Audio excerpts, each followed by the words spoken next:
Hola, buenas tardes. Mi nombre es Arely Jocelyn Coronel Moreno. Soy estudiante de licenciatura en Derecho en la Universidad Virtual del Estado de Guanajuato.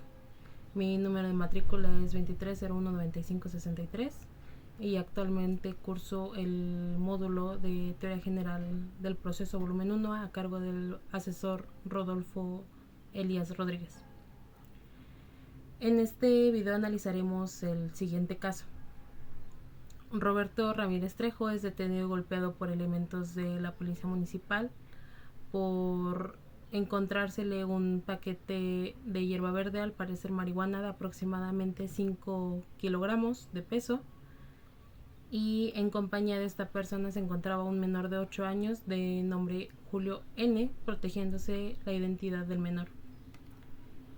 Según las leyes del estado de Guanajuato, la puesta a disposición de Roberto Ramírez Trejo será realizada por elementos de la policía municipal, quienes lo detuvieron, y después de su detención será llevado ante un juez para determinar su situación legal y proceder conforme al debido proceso. Es importante que durante este proceso se respeten sus derechos humanos y se le garantice un juicio justo. En este caso, el Ministerio Público tendrá varias funciones importantes, como la recepción de la denuncia sobre la detención de Roberto Ramírez Trejo y la presunta posesión de marihuana. También estará a cargo de llevar a cabo una investigación para determinar los hechos relacionados con el caso, lo cual pueden incluir entrevistas con testigos, revisión de pruebas y análisis de la situación. Y basándose en la evidencia recolectada durante la investigación, el Ministerio Público podrá determinar los cargos que se presentarán contra Roberto Ramírez Trejo y si es que procede el caso. Posteriormente será el Ministerio Público el encargado de representar al Estado durante el proceso judicial, presentando la acusación y argumentando en favor de la culpabilidad del acusado si decide proceder con un juicio. Es responsabilidad también del Ministerio Público garantizar que se respeten los derechos constitucionales de todas las partes involucradas en el caso, incluyendo los derechos de Roberto Ramírez Trejo. El Ministerio Público debe velar por el interés superior del menor en todas las decisiones que se tomen en relación con el caso, lo cual implica considerar el bienestar físico, mental, emocional y social del menor en todas las acciones que se emprendan durante el proceso.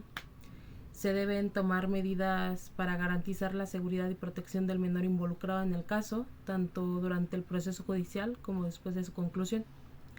Y en caso de que existan indicios de que el menor ha sido víctima de algún delito como abuso o negligencia, el Ministerio Público está obligado a investigar y tomar las medidas necesarias para proteger al menor y procesar a los responsables.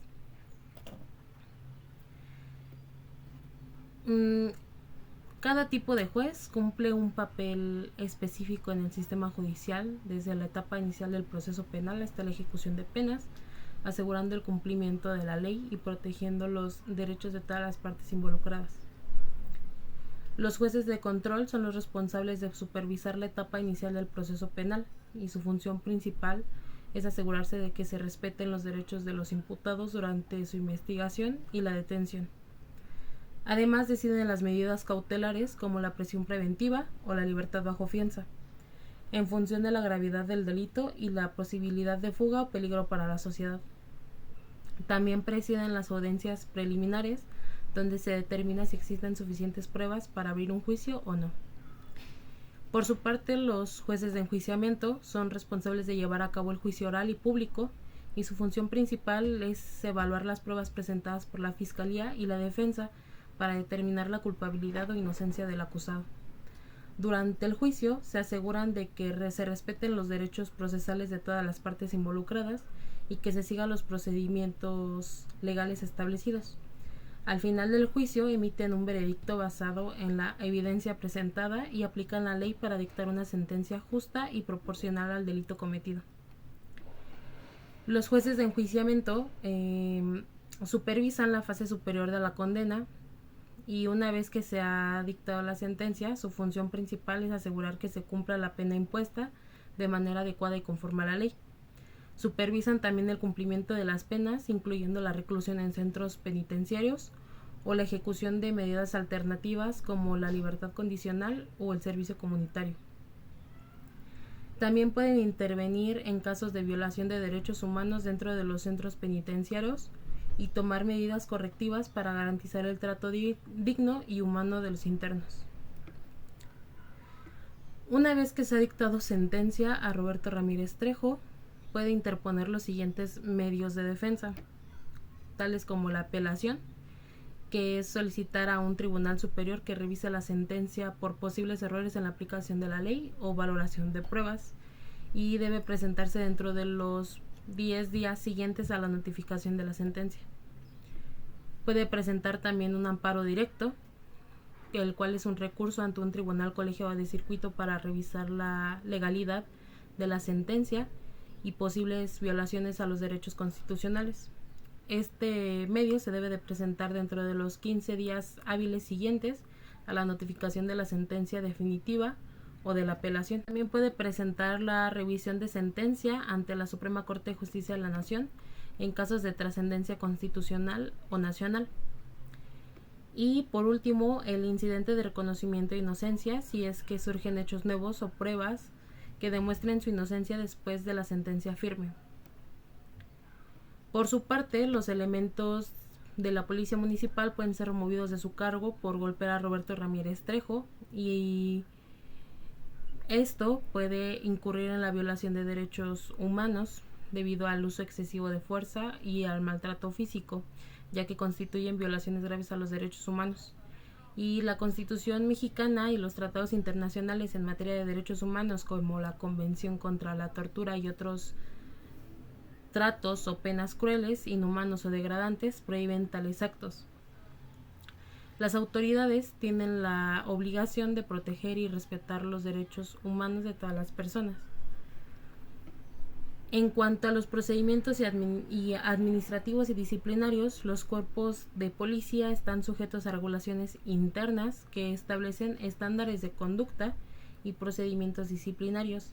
Si se determina que los policías han cometido abusos o han violado los protocolos establecidos, pueden ser sujetos a sanciones administrativas que pueden incluir la suspensión, destitución o remoción de su cargo. Además de las sanciones administrativas, los policías pueden enfrentar responsabilidad penal por actos de violencia. En el Código Penal Federal y los códigos penales estatales se tipifican los delitos como abuso de autoridad, tortura y lesiones que pueden ser imputados a los policías responsables de la detención del señor Roberto. La Ley General del Sistema Nacional de Seguridad Pública y las leyes estatales correspondientes establecen que los cuerpos policiales deben actuar con apego a la legalidad, eficiencia, profesionalismo y honradez. La violación de estos principios puede llevar a la destitución de los elementos policiales involucrados. En México existen organismos de control y supervisión como las comisiones de derechos humanos y las unidades de asuntos internos de las corporaciones policiales, que investigan, sancionan actos indebidos de los policías. Estas entidades tienen la facultad de recomendar y, en algunos casos, ordenar la remoción de los policías involucrados en violaciones de derechos humanos. En el caso del señor Roberto Ramírez Trejo, la Fiscalía desempeña varias funciones cruciales que aseguran la correcta administración de justicia y la protección de los derechos de todas las partes involucradas. Las principales funciones de la Fiscalía en este caso son la recepción de la denuncia de la detención del señor Roberto Ramírez Trejo y la presunta posesión de marihuana, el cual es el primer paso formal para iniciar la acción penal. Además, también está encargada de llevar a cabo una investigación exhaustiva para reunir todas las pruebas necesarias, lo cual incluye la recolección de testimonios, análisis de evidencia física y la revisión de cualquier video o documentación relacionada con la detención y el supuesto delito. La Fiscalía debe garantizar que se respeten los derechos humanos de Roberto Ramírez Trejo y del menor involucrado en el caso, lo cual implica investigar cualquier posible abuso de autoridad o uso excesivo de la fuerza por parte de los policías municipales y tomar medidas para proteger al menor. Con base en la evidencia recopilada, la Fiscalía decide si procede a formular cargos formales contra Roberto Ramírez Trejo por posesión de drogas y también debe determinar si hay mérito para procesar a los policías por los abusos cometidos. La Fiscalía representa al Estado en el proceso judicial, presentando los cargos contra Ramírez Trejo y argumentando su caso ante el juez de control. Además, debe de estar preparada para presentar pruebas y testigos que respalden su acusación. En relación con el menor de edad presente durante la detención, la Fiscalía debe asegurar su protección y bienestar, colaborando con instituciones especializadas si es necesario. La Fiscalía debe asegurarse que todas las actuaciones se realicen conforme a la ley y que se respeten los derechos procesales del acusado. Esto incluye la garantía de un juicio justo y la posibilidad de impugnar decisiones desfavorables a través de los recursos legales correspondientes. Además, y por último, la Fiscalía tiene la responsabilidad de investigar cualquier denuncia de abuso policial y, de ser procedente, formular cargos contra los elementos de la policía que hayan violado la ley o los derechos humanos.